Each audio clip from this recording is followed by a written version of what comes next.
So guys, स्वागत है आपका साइकोलॉजी ऑफ मनी बुक के थर्ड पार्ट में। तो चलिए बिना किसी देरी के आज के वीडियो को स्टार्ट करते हैं। अगर आपने दोनों पार्ट नहीं देखे तो डोंट वरी, इसी पार्ट से स्टार्ट करिए क्योंकि ये बुक कहीं से भी कहीं तक एक दूसरे पार्ट से कनेक्टेड नहीं है। सो हाय गाइस, मैं हूं कपिल सोंधी। स्वागत है आपका मेरे चैनल पर, जहां पर आपको मिलता है इन्वेस्टमेंट, पर्सनल फाइनेंस और बिजनेस रिलेटेड कंटेंट, जिसका मेन फोकस है 1 मिलियन लोगों को फाइनेंशियल फ्रीडम अचीव करवाना। तो चलिए गाइस, पहले लेसन की बात करते हैं, वो है सरप्राइज। देखो, अगर आप स्टॉक मार्केट या फिर कोई भी वित्तीय बाजार को फॉलो करते हो ना, तो स्टैनफोर्ड के एक प्रोफेसर स्कॉट सेगन ने एक बात कही है कि ऐसी चीजें जो आज के पहले कभी भी नहीं हुई ना, हो सकता है वो आगे होगी, और अगर आगे नहीं हुई ना तो और आगे कभी ना कभी तो होगी। लाइक अगर बात करें हम 1920 में, तो उस टाइम पर ग्रेट डिप्रेशन हुआ था। फिर 1987 के टाइम पर अचानक ही मार्केट क्रैश हो गया था क्योंकि इन्फ्लेशन बहुत बढ़ रहा था। फिर 2000 में .com बबल हुआ, फिर हाउसिंग बबल हुआ, अब फिर कोविड के टाइम पे बबल हुआ। तो मतलब जो लोग एक चीज तरीके से, मतलब जो चीज सोच भी नहीं सकते ना, वो कभी ना कभी हो ही सकती है, और वो आपको एकदम से बहुत ही ज्यादा सरप्राइज करेगी। क्योंकि देखो यार, इन्वेस्टिंग है ना, वो कोई हार्ड एंड फास्ट साइंस नहीं है, वो आर्ट है। क्योंकि साइंस होता तो लाइक किडनी 1020 में भी वैसे ही काम कर रही थी जैसे 2020 में भी काम कर रही। बट इन्वेस्टिंग में आते हैं लोगों के माइंड, यहाँ पर आता है फियर, यहाँ पे आता है ग्रेट, और वो जब भी फियर और ग्रेट का मिक्सचर होता है ना, तो कहीं ना कहीं हमें सरप्राइज कर देता है। लाइक अगर बात करें हम कल 13 मार्च था, और 13 मार्च को अचानक ही स्मॉल कैप मिड कैप 4-5% गिर गए। तो मतलब आप लोगों की जो मेडनेस है ना, उसे कभी भी नहीं समझ सकते, और वो आपको कभी ना कभी हमेशा सरप्राइज ही करके रहेगी। और यहाँ पर भी ऑथर ने लाइक एक एग्जांपल दिया है, टेल इवेंट बोलते हैं ऑथर।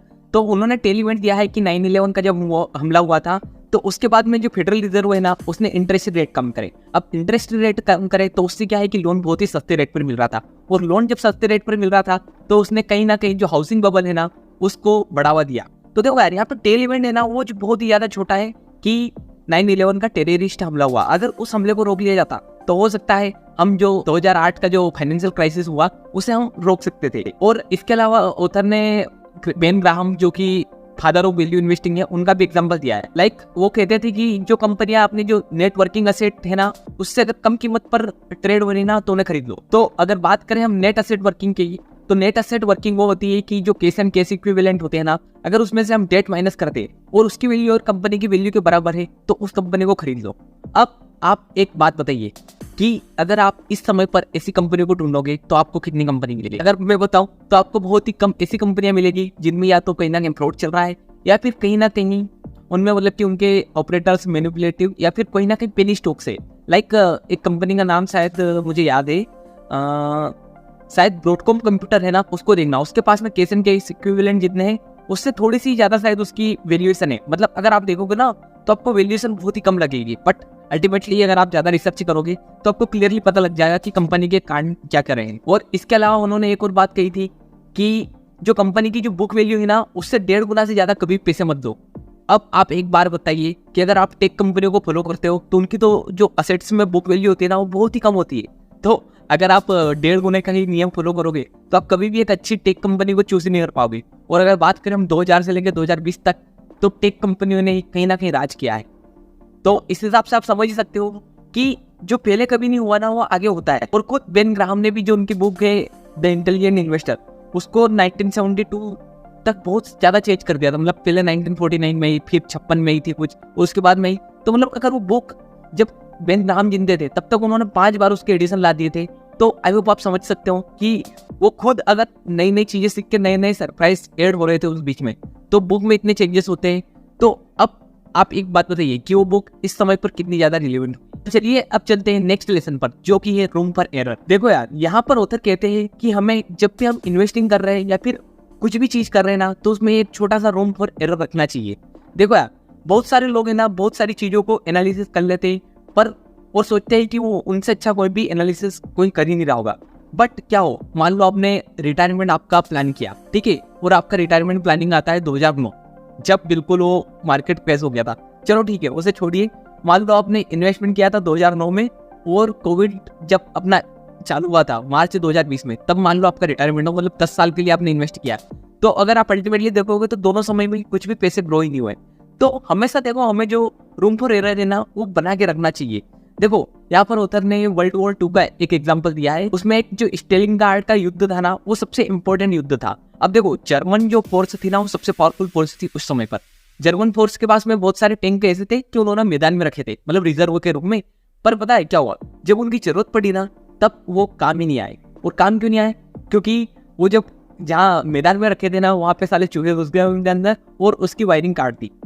अब देखो यार, बड़े बड़े वैज्ञानिक ने ये सोच लिया था कि बैटरी खराब हो सकती है तो अपन नई बैटरी लग लेंगे। बड़े बड़े वैज्ञानिकों ने सोच लिया था कि टायर खराब हो जाएंगे तो वो चेन वाले टायर थे उनमें। बट ये किसने सोचा था कि साला चूहे आ जाएंगे और चूहे टायर वगैरह को उतार देंगे और पूरा का पूरा मतलब कि मामला चौपट कर देंगे। तो मतलब इस स्टोरी से आप समझ ही गए होंगे कि हमें जो रूम फॉर एरर है ना, वो रखना ही चाहिए। लाइक मान लो आपका रिटायरमेंट आता है 2009 में, ठीक है भाई, थोड़े से केस 2 4 5 6 महीने की जो इमरजेंसी फंड हमेशा बोलते हैं वो रख लो। तो अगर 2020 में उसके बाद में मार्केट एकदम से वापस इंप्रूव हो गया था, तो इस समय में अगर आप थोड़े थोड़े रूम फॉर एरर के लिए जगह रखते हो तो बहुत ही अच्छा होता है। लाइक ऑथर ने कहा है कि हमेशा बस घड़ी, कार, हाउस, इन चीज़ों के लिए पैसे सेव मत करो, बस बिना रीजन के भी कुछ पैसे सेव कर लिया करो, ताकि जो ये छोटे छोटे जो टेन इवेंट होते हैं ना, उनसे आप ज़्यादा प्रोवाइड नहीं होगे। अब जो इस बुक का नेक्स्ट लेसन है वो है यू विल चेंज। देखो यार, लंबे समय के लिए जब हम इन्वेस्टमेंट के जो गोल्स बनाते हैं ना, वो बहुत ज़्यादा इंपॉर्टेंट है। लेकिन जब समय बीतता है ना, तो समय के साथ में बहुत सारी चीज़ें बदल जाती है। लाइक बचपन में आप हो सकता है कि जब वो ट्रैक्टर चलाते होंगे ना, तब सोचते होंगे कि यार मैं तो बड़ा होकर ट्रक ड्राइवर ही बनूंगा। इसके बाद में अपने सपने होते हैं कि अपन एस्ट्रोनॉट बनेंगे। फिर सपने धीरे धीरे नीचे आते हो, फिर बाद में बोलते हैं hello guys, welcome to my YouTube channel.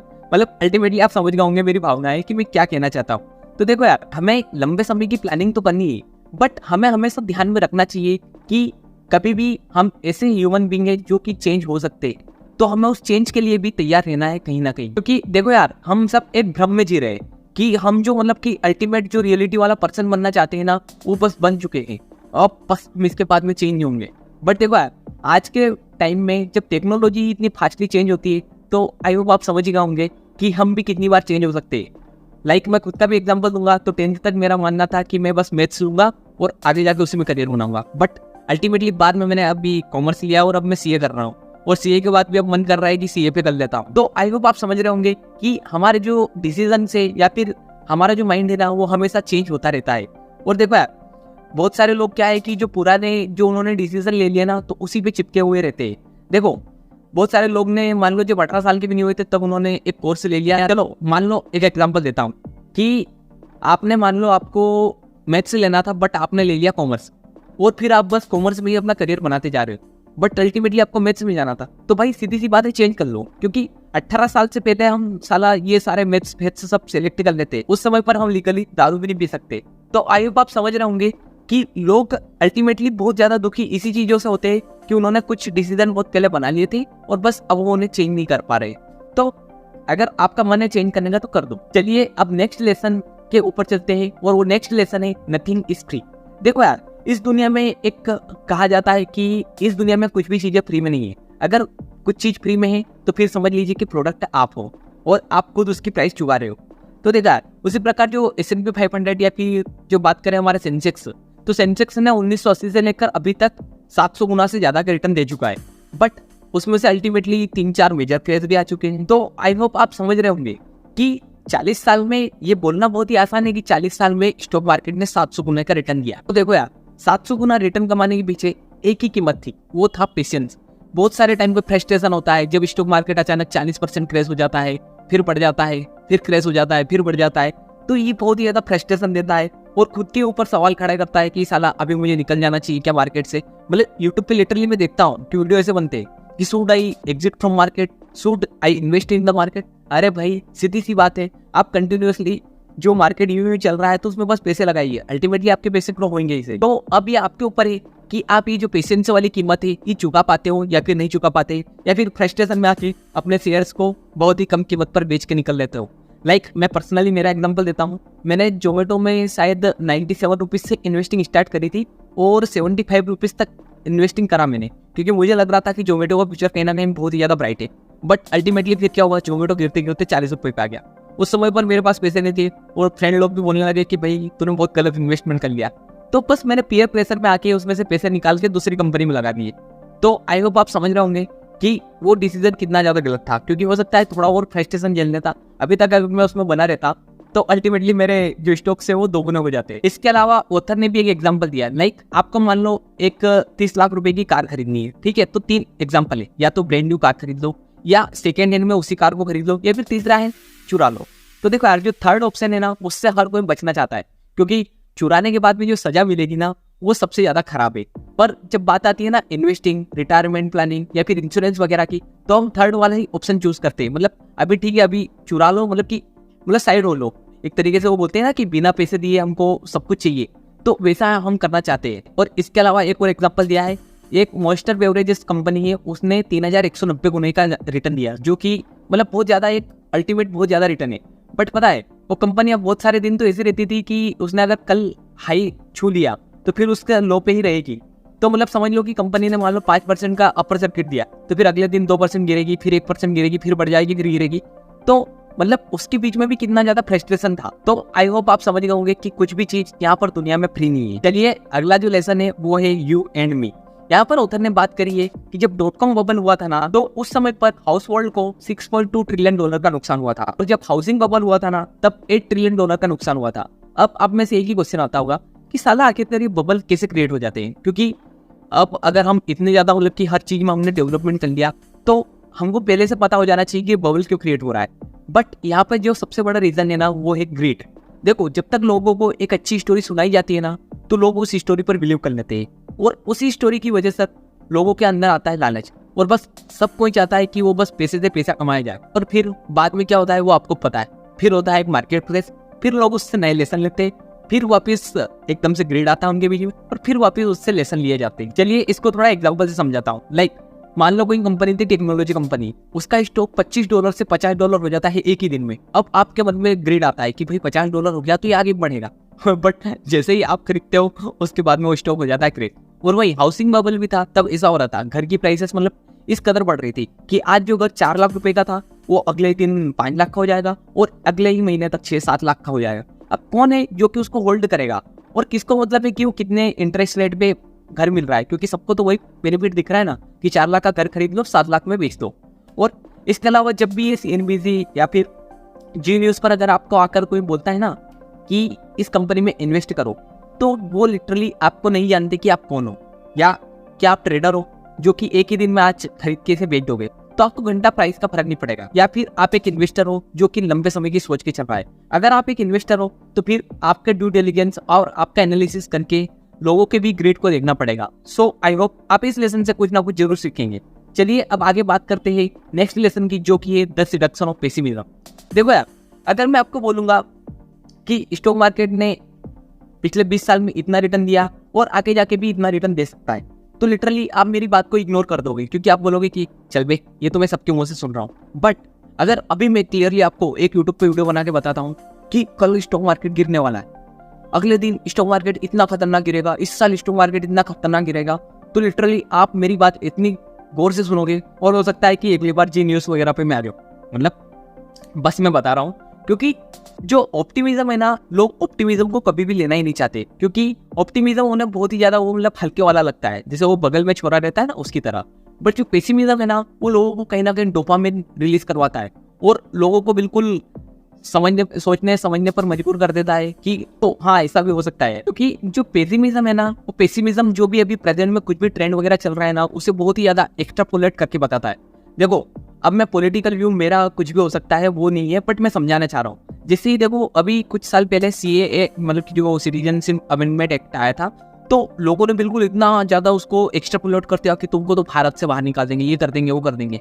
But ultimately reality ये कि अभी 2024 आ चुका है, और अभी भी CAA मतलब कल परसों से लागू हो गया है, और कुछ भी नहीं हुआ है, लिटरली कुछ भी नहीं हुआ है। तो आई होप आप समझ गए होंगे कि जो ऑप्टिमिज्म है ना, दुनिया चल ऑप्टिमिज्म पे ही रही है, बट लोगों को बस जो पेसिमिज्म है ना, उसके पीछे की जो स्टोरी टेलिंग है ना, वो सुनने में बहुत ही ज्यादा मजा आते हैं। चलिए अब बात करते हैं नेक्स्ट लेसन की, जो कि है व्हेन यू बिलीव एवरीथिंग। देखो, मान लो एक एलियन 2007 में पृथ्वी पर आता है, और वही एलियन 2009 में पृथ्वी पे आता है, तो अल्टीमेटली अगर वो देखेगा ना, तो लोगों में चहलकदमी वेहलकदमी सब कुछ वही है। बट जब वो अंदर घुस के देखेगा ना, तब पता लगेगा कि बहुत सारे लोग तो जो 2007 में बहुत ज्यादा अमीर थे, वो बहुत ही ज्यादा गरीब हो गए। तो अब इसके पीछे क्या है? इसके पीछे बस एक बिलीव चेंज हुआ। पहले लोगों को लग रहा था कि जो घर की कीमतें है ना वो हमेशा बढ़ती रहेगी बढ़ती रहेगी, और वही बिलीव 2009 में चेंज हो गया कि घर की कीमतें भी क्रैश हो सकती है। और जो स्टोरी पहले सुनाई जा रही थी ना, उसी स्टोरी पर अब जो बिलीव रहा है ना लोगों का, वो खत्म हो गया। और यहाँ पर ऑथर ने एक अफगानिस्तान के बंदे की स्टोरी सुनाई है कि उसके बच्चे को खांसी चल रही थी, तो पता है उसके वहाँ के एक मौलवी ने बोला कि इसके छाती में सरिया घुसेड़ दो, और लिटरली उसने उसकी छाती में सरिया घुसेड़वा दिया ताकि जो मतलब कि उसके अंदर जो आत्मा है ना वो मर जाए।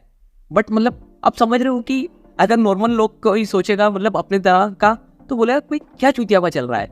बट जब आपके पास में पैसे नहीं हो, जब आपको मतलब कि कहीं से कुछ भी आशा है फिर कुछ भी नहीं दिख रही ना, तो आप हर एक चीज पे बिलीव करोगे। और जो है मतलब कि माता आ जाती है, ये आ जाती है ना, इन पे बिलीवेशन ऐसे ही कहीं ना कहीं जाके बढ़ता है। सो गाइस, मेरे हिसाब से मैंने इस बुक के सारे जो मेन और मेजर लेसन जो थे ना, उनको कहीं ना कहीं सारे के सारे को कवर कर दिया है। अगर कहीं पर किसी में मिस्टेक हुई है तो मुझे माफ करना। और गाइस, बस मैं इस बुक की समरी को बस यहीं पर एंड करता हूँ। और हाँ, मैंने आपको बहुत ही ज्यादा टॉर्चर किया क्योंकि 3 वीडियो बनाए, वो भी लगभग 20 मिनट के आसपास के, मतलब 1 घंटे तक मैंने आपको बहुत ही ज्यादा भाषण दिया। तो मेरे को सुनने के लिए बहुत बहुत धन्यवाद।